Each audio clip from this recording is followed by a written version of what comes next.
de dar la bienvenida al doctor Santiago Vega, cirujano plástico, estético y reconstructivo, especializado en los Estados Unidos, creador de la campaña Cirugía Plástica Segura.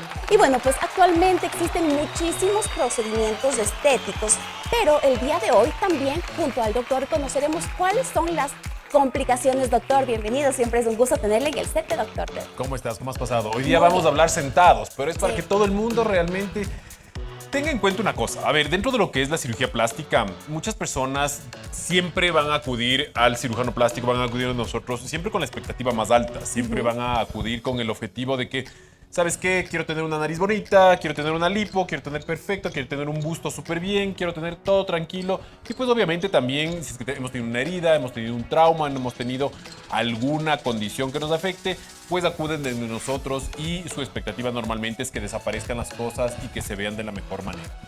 Pero hay que saber una cosa, y eso es muy importante. Cirugía plástica, como siempre les he repetido, es medicina. Y medicina significa de que es dentro de las probabilidades. No es posible que nosotros los cirujanos plásticos te digamos, está garantizado tal procedimiento. Tienes una garantía de que no te va a suceder nada. De hecho, en medicina no se hablan de garantías. En medicina se hablan siempre de probabilidades. Y esto es muy importante que se sepa porque todas las personas las cuales nos están viendo tienen que saber de que cuando se someten a una cirugía, cualquiera que sea, vamos a hablar desde algo muy pequeño entre comillas, pero ¿no? Claro, que puede afectar la salud. Te vas al odontólogo y el odontólogo le dices, estás con una carie. Sabes que en realidad tenemos que, a más de hacerte el tratamiento, tenemos que retirarte esa muela. Y de repente, el paciente, más o menos alrededor de unas 24, 48 horas más tarde, en emergencias. Y en emergencias y está con una endocarditis. ¿Por qué sucedió esto? Porque simplemente tenía un problema valvular, que el paciente no lo sabía, que el odontólogo no lo sabía y sin embargo le dio una endocarditis. Justamente por esto, y lamentablemente el 90-95% de los pacientes con endocarditis pueden fallecer. Entonces es importante saber esto. ¿Y por qué les pongo este ejemplo? Porque en muchas ocasiones el paciente piensa que, como les digo, el rato que acuden a cirugía plástica no va a pasar absolutamente nada. Hay que tener en cuenta una cosa. Por ejemplo, hablemos nosotros de una abdominoplastia, hablemos nosotros de un relleno de labios como estoy viendo, de justamente las cicatrices que tenemos. Hay que tener en cuenta que justamente cada uno de estos pacientes pues acudieron a los cirujanos o al personal de salud, entre comillas, que estaban ofreciendo algo estético y que querían tratar de mejorar su apariencia. Pues sí, es verdad, pero también se tiene que tener muchísimo en cuenta qué son los productos, cuáles son los tratamientos quirúrgicos, cuáles son las técnicas de reconstrucción que se tienen que utilizar y por eso nuestra rama es cirugía plástica, estética y reconstructiva, porque nosotros tenemos que tener nuestro entrenamiento siempre en la parte reconstructiva para poder obtener un fin estético. Eso es muy importante saberlo. Por eso es que cada uno de los pacientes cuando acude a la consulta, siempre que te preguntan y te dicen, voy a tener la garantía de que me va a salir bien, lo primerito que se tiene que decir ahí es, no vas a tener garantías, vas a tener probabilidades. Y por eso se hacen los exámenes pertinentes antes de la cirugía, se hacen los chequeos cardiológicos. En la actualidad pues tenemos que hacer COVID, a pesar de que por ahí ya se anda decretando de que ya no hay COVID, no es eso. Es que tenemos que nosotros tener el cuidado suficiente con todos nuestros pacientes para poder evitar las complicaciones y si es que estas se presentan, pues justamente poder tener nosotros el momento adecuado para poder manejar cada una de ellas, ¿no? Doctor, hablábamos de mucha tendencia en cuanto a cirugía plástica. Unas podrán ser quizás, como usted lo dice, más fáciles, más sencillas y otras podrán tener muchísimas más complicaciones.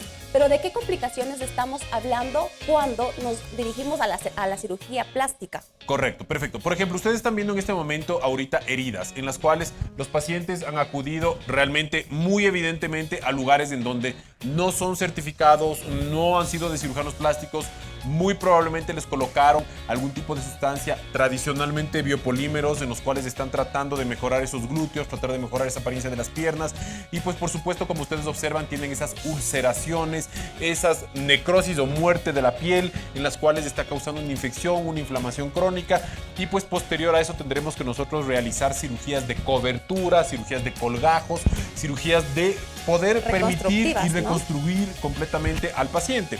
Entonces, en ese sentido, pues tendremos que nosotros indicarle al paciente que si es que hablamos de biopolímeros, los biopolímeros primero es una práctica la cual no se la debe utilizar, no se la debe realizar a los pacientes. Por favor, esto es muy importante que las personas sepan. Cuando hablan ustedes de rellenos artificiales, el único relleno artificial aprobado para poder hacer eso es ácido hialurónico. Primero, el ácido hialurónico, para que todas las personas que ustedes no están viendo sepan, vienen dos presentaciones, en carga de 1 centímetro cúbico o de 2 centímetros cúbicos, no viene de nada más. Eso es muy importante que ustedes sepan. ¿Por qué? Porque en muchas ocasiones les dicen estos malos profesionales o estas personas que se están haciendo pasar por cirujanos plásticos, te estoy inyectando ácido hialurónico. Y lo primero que hacen es sacar un galón, sacan un litro, sacan una ampolla. Ya debemos dudar. Ahí tenemos que dudarlo inmediatamente. Perfecto. Y segundo tip que les puedo dar al respecto del ácido hialurónico, todo ácido hialurónico en el país y en el mundo entero tiene una matrícula. Esa matrícula está la referencia, está cuando fue hecho, está un número de serie y eso siempre se lo tiene que entregar al paciente para que el paciente sepa lo que tiene dentro. Es muy importante. Y la otra, pues se queda en el historial clínico del paciente. Doctor, algo que me parece realmente importante es que el paciente cuando, le da la confianza a un médico cirujano de poder reconstruir o poder crear algo nuevo, algo diferente, pues que haga todas las preguntas. Así es. Porque debemos tener esa confianza, esa seguridad de que estamos tratando con un médico que tenga su ética profesional, por supuesto, y que obviamente no vaya a quizás inyectarnos otra sustancia que pueda poner en juego nuestra vida. ¿Podemos hablar quizás de una clasificación de gravedad en cuanto a las complicaciones? Bueno, por supuesto, dentro de lo que es justamente las complicaciones dentro de cirugía plástica, pueden existir complicaciones locales, pueden existir complicaciones de áreas o de zonas y pueden existir complicaciones sistémicas. 3 clasificaciones bastante sencillas en las cuales cuando hablamos de locales significa en la herida que puede suceder algún proceso inflamatorio, infeccioso y hasta de muerte del tejido ocasionado por una tensión, por un problema vascular. Aquí se tiene que tomar muy en cuenta las distintas enfermedades que el paciente puede tener para justamente poder prevenirle al paciente que si es que va a suceder esto o que si es que pensamos en tal complicación, tendremos nosotros la capacidad de poder solucionarlo. Cuando hablamos nosotros de regionales, por ejemplo, como lo que ustedes están viendo en este momento, en esa pierna, en ese abdomen, en ese ojo, en el cual ya son zonas más grandes, áreas más grandes que están comprometiéndose, que aquí puede ser un hematoma, ese hematoma es decir, un sangrado interno, el cual tiene que ser drenado posteriormente, que si es que existe una presión muy grande, puede existir muerte del tejido. Sí, lamentablemente puede existir muerte del tejido. Que si es que no se ha hecho un drenaje apropiado de ese hematoma, pueden existir infecciones. Por supuesto que pueden existir infecciones. Y pues el momento en el cual suceden esto que están mencionando ustedes, que son las dehiscencias o separación de las heridas, separación de las suturas ocasionadas por el proceso infeccioso, por el proceso inflamatorio o por el proceso de un hematoma. Esto justamente se puede dar porque hoy por hoy se utiliza muchísimo estos hilos que son reabsorbentes. A ver, el hilo reabsorbible y el hilo no reabsorbible dentro de medicina y dentro de lo que es cirugía se utiliza siempre, se ha utilizado siempre. ¿En qué ha evolucionado un poco esto? En el que nosotros en cirugía plástica tenemos la oportunidad de utilizar hilos reabsorbibles en la parte más externa de la piel para poder permitir que exista una unión mucho más simétrica, más adecuada, más disimulable. Por consiguiente, estimulamos que la cicatriz sea mucho mejor. Cuando utilizamos nosotros suturas de tensión que se llaman, como por ejemplo lo que ustedes están viendo en ese tobillo, esa sutura de tensión, esa sutura con esos hilos negros, que primero están con unos hilos que se nota que son de seda. Y eso no lo hizo un médico. Eso no lo hizo un plástico. Definitivamente no lo hizo un plástico para nada.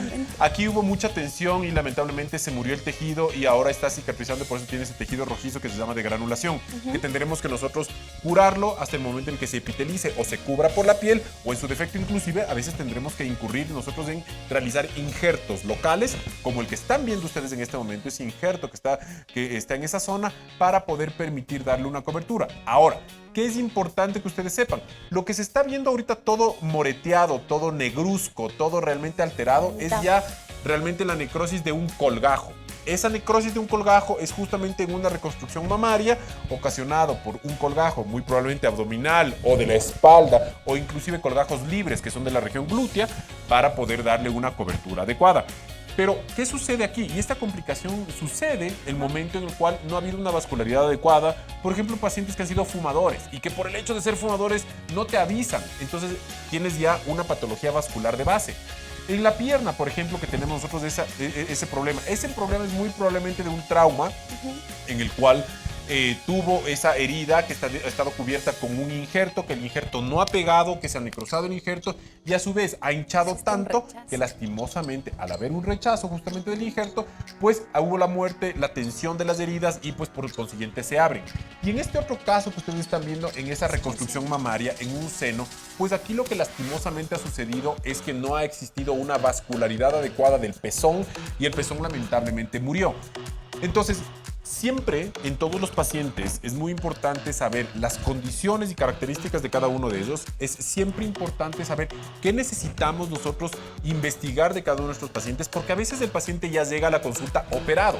Y nuestro deber es decir, ok, ya te operaron, yo necesito saber cómo está la vascularidad y saber qué técnica puedo utilizar para que la circulación sea la correcta y sea la adecuada. Aquí en cambio estamos viendo nosotros un absceso.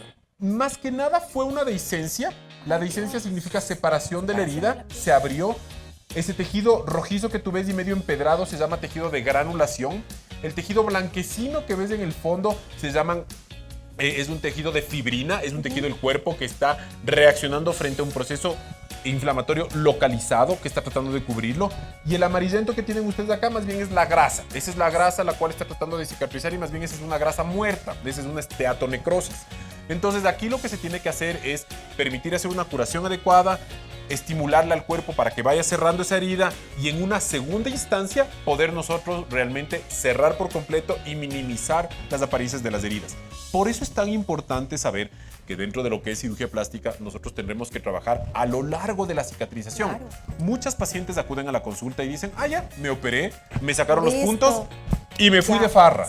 No funciona de esa manera. Es importante que los pacientes siempre tengan el control adecuado y normalmente dentro de lo que son las cirugías plásticas, estéticas específicamente, tienen que tener un control de mínimo un año los pacientes. Durante ese año se van a ver con cierta frecuencia. Tampoco es que le vamos a ver todos los días, no todas las semanas ni nada. Pero sí es importante ir guiando la cicatrización para que el momento en el que nosotros vemos cualquier potencial situación que esté sucediendo en el transcurso cicatrizal, actuar inmediatamente y no tener ningún Exactamente. problema. Además que tiene que existir una corresponsabilidad, porque por ejemplo, si los médicos nos mandan a hacer unos exámenes, hay casos, doc, en que falsifican los exámenes y porque quizás hacerlo más rápido, pues mi amiga se hizo la liposucción hace una semana, pues existen esos casos. Entonces también digo, no darle toda la responsabilidad al médico si es que uno sabe que está en las mejores manos, pero también esa corresponsabilidad de que estamos hablando de mi vida. Me encanta lo que me dices ahorita porque lastimosamente algo que sí sucede, no solo en esto de la falsificación de los exámenes, sino que también el momento en el cual nosotros al paciente le pedimos y le decimos, tienes que hacer A, B, C, D hasta la Z, no te saltes de la A a la Z, no pienses que porque a mi amiga no le pasó nada, porque yo sé algo de medicina, porque yo le vi en Doctor Google, porque Doctor Google, qué bestia, es una de las cosas las cuales siempre nos está molestando, para serte súper sincero, piensan que saben algo de medicina.